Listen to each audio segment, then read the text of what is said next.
So you sure know how to make an impression at Comic-Con. Yeah. You came here and then I mean, the expectations were pretty low, but They were, and that was, it was a little scary with Iron Man 2 where the expectations were so high, and to really get them jazzed on that. But I remember the first time I came here with Iron Man, nobody expected anything. They were writing articles that, Marvel's, parading out the B-list heroes, who cares?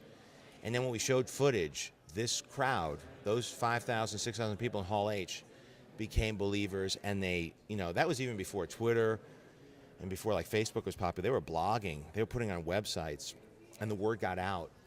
And that's when I realized this is the way to get right to the fans. If they like it, if they don't like it, they will say it, and they'll write about it. They don't care.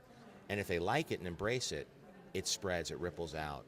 So when I got hired to do Cowboys and Aliens, I said, I don't care if we're coming out in a year. We're coming out, we got another Comic-Con before we come out, 2 weeks before we open on July 29th. I said, this year we got to bring more than they expect. The trick with Comic-Con, I think, is always over-deliver. Because I've been involved with panels that are boring, where people are just sitting up there answering questions like they're on a talk show. You got 6,000 people, you got to put on a show, and you got to bring something big, because this place could make or break a movie. And how did you manage to keep the secret of Harrison Ford showing up? Because that's a really good one. The big secret with Harrison Ford was kept because we didn't know if we'd have him, because he'd never been here before, and he would always joke, if I would say, you got to come to Comic-Con. He says, the only way is if you got to bring me in handcuffs. And I literally got handcuffs from the prop man last night, and he came and showed up, and we did. That's why we did the bit on the stage where I forced him and bound him and made him come and sit down.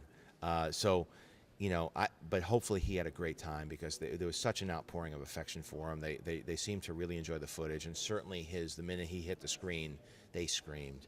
And it's nice for film actors to see that. They don't get that. They're on the set. It's quiet. We're surrounded by the crew. We're there at 6 in the morning. We all check the gate, and everybody goes home. But here he got to see what the fans think of him and the people who grew up with him. So it was wonderful. When you hear a film called Cowboys and Aliens is coming out, you're not quite sure what kind of movie, but this is a straight-on Western, and with elements, it just so happens to have some science fiction. Yeah, we really want to play the Western genre right down the middle. We were influenced a lot by John Ford, by Sergio Leone. I love the work that Clint Eastwood has done. Unforgiven is great. Just classic. Just pay attention to the rhythms and the archetypes of the classic Western.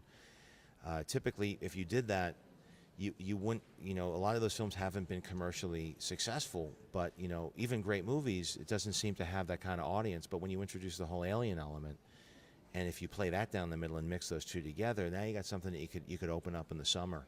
And especially with the cast that we have, it really becomes something interesting and different in a genre that you don't get to play in on a movie of this size usually. I look forward to seeing the rest Great. of it. Thank you very much.